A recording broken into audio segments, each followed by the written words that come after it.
बिना ब्रेक की गाड़ी की कोई वैल्यू नहीं है, ऐसे बिना ब्रेक के इंसान की भी कोई वैल्यू नहीं है। इंद्रियों को कंट्रोल करने में सत्संग की बहुत बड़ी भूमिका है। अपने लोग भले आपको भुला दें पर भगवान कभी नहीं भुलाते। इसलिए कहता हूं कि आप सुदामा जी की तरह अन्नदान करना सीखिए। अपनी इच्छाओं को अपना गुलाम बनाओ, इच्छाओं के आप गुलाम ना बनो। इच्छाएं इतनी भी ना हो कि कुछ भी इच्छा हो जाए। खाने की इच्छा पे कंट्रोल, कुछ भी ना खाओ। देखने की इच्छा पे कंट्रोल, कुछ भी ना देखो। बोलने की इच्छा पर कंट्रोल, कुछ भी ना बोलो। सब चीजों पे ब्रेक। क्या होना चाहिए? बिना ब्रेक की गाड़ी लेना पसंद करोगे आप? शोरूम जाओ, भाई साहब एक गाड़ी दो ऐसी जिसमें ब्रेक ना हो, लेंगे आप लोग? बोलो। बिना ब्रेक की गाड़ी की कोई वैल्यू नहीं है, ऐसे बिना ब्रेक के इंसान की भी कोई वैल्यू नहीं है। बिना ब्रेक का रावण था, पुतले जल रहे आज तक। इसलिए आप देखना, इंद्रियों के ना घोड़े बढ़े, इनमें संयम के हरदम ये कोड़े पड़े। अपने रथ को सुमार्ग लगाते चलो, मन से गोविंद गोपाल। अपनी इच्छाओं पर कंट्रोल, ब्रेक। क्या लगाएंगे? क्या बोलें, क्या देखें, क्या सुने, कहां जाएं, कहां ना जाएं, क्या खाएं, क्या ना खाएं, सब पे मैया ब्रेक होना चाहिए ना। आजकल के लड़के लड़कियां ब्रेक नहीं लगाते। आज प्रश्नोत्तरी में कह रहा था एक लड़का कि मैं 15 साल का हूं, मैं एक लड़की से प्यार करता हूं, लड़की भी 15 साल की है और दोनों रहते हैं साथ में, लिव इन में रहते हैं 15-15 साल के।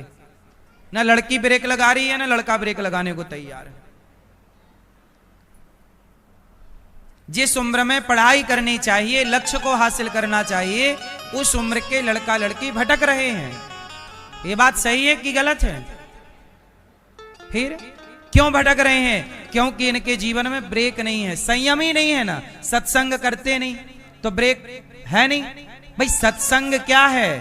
सत्संग आपके जीवन में सुधार का ब्रेक डेवलप करता है।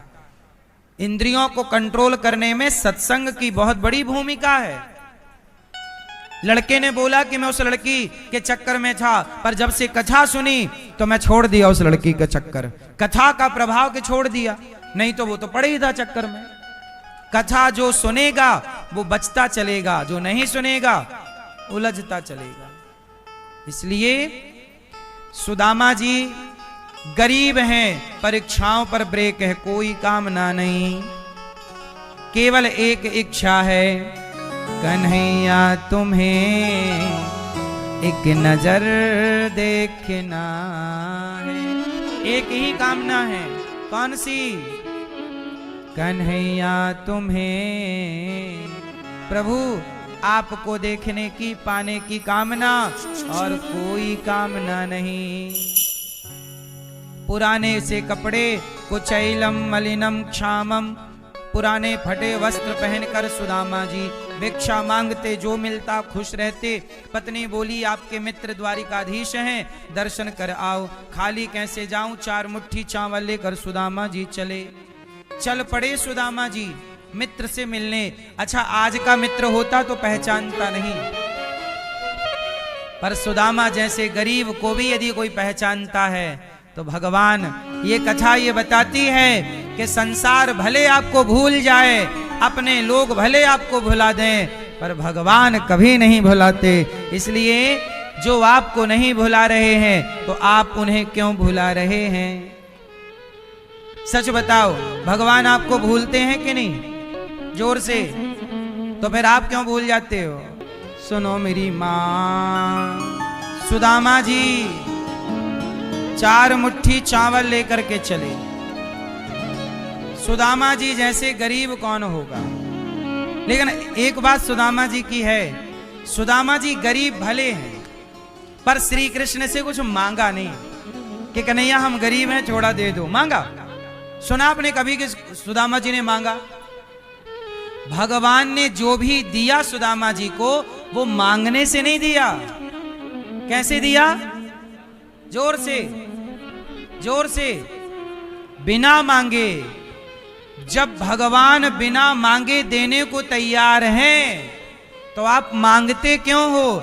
बस आप सुदामा जी की तरह परमात्मा के पास पहुंच जाओ। बस सुदामा जी की तरह आप, सुदामा जी जब द्वार पर पहुंचे, कहा कि भैया मिलना है। द्वारपालों ने सूचना दी कि प्रभु आपके बचपन के मित्र आए हैं, सुदामा नाम बता रहे हैं। और द्वारिकाधीश जब दौड़े, सुदामा सुदामा।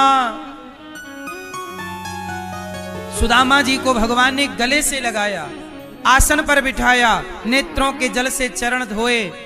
और जब सुदामा जी से भगवान ने चावल लिए तो मुझे एक बात बताओ, सुदामा ने भगवान को क्या दिया? मुट्ठी भर चावल, चिवड़ा, मुट्ठी भर चावल सुदामा जी ने दिया। भगवान कहते हैं कि तुम अपनी हैसियत से तुम मुझे दो, फिर मैं भी अपनी हैसियत से तुम्हें दूंगा। जब तुम नहीं दोगे तो मैं कैसे दूंगा? इसलिए कहता हूं कि जब आप देते हैं तो आपको भी मिलता है, जब आप नहीं देते तो आपको भी।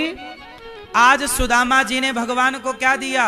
अन्न का दान कर दिया। मुट्ठी भर चावल क्या है? अन्न है। अन्न का दान दिया। भगवान ने मुट्ठी भर चावल खाए तो खा के भगवान तृप्त हो गए।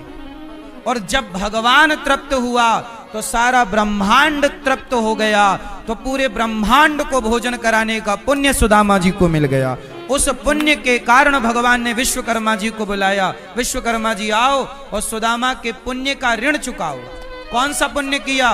बोले पूरे ब्रह्मांड के लोगों का, चींटी से लेकर हाथी तक का पेट आज इन्होंने भरा है। इनका घर बनाओ, सोने चांदी का बनाओ, जाओ। सुदामा जी के घर गए, सुशीला मां से कहा आपका घर बनाना है। सुशीला जी बोली पहले मेरा घर नहीं, जिन लोगों के घर से मेरे पति को भिक्षा मिली है उनका घर आपको बनाना होगा पहले। विश्वकर्मा जी ने भगवान से कहा प्रभु बजट बढ़ रहा है। भगवान बोले जितना बढ़े बढ़ाओ, करो काम। पूरे नगर को सोने से सुसज्जित किया और जितना धन धान्य इंद्र के पास है उतना अपने भक्त सुदामा को दिया भगवान ने। तुझे देते नहीं देखा पर झोलियां भरी देखी। भगवान कहते हैं तुम इतना सा तो दो, फिर मैं दूंगा। इसलिए कहता हूं कि आप सुदामा जी की तरह अन्नदान करना सीखिए। अन्नदान, इसलिए गौरी गोपाल आश्रम में केवल अन्नदान की सेवा होती है। यहां सवेरे से संत लोग आते हैं, सभी संतों को पेट भर भोजन मिलता है, सभी संतों को अन्नदान होता है। आप भी अपनी बेटी, अपने पुत्र के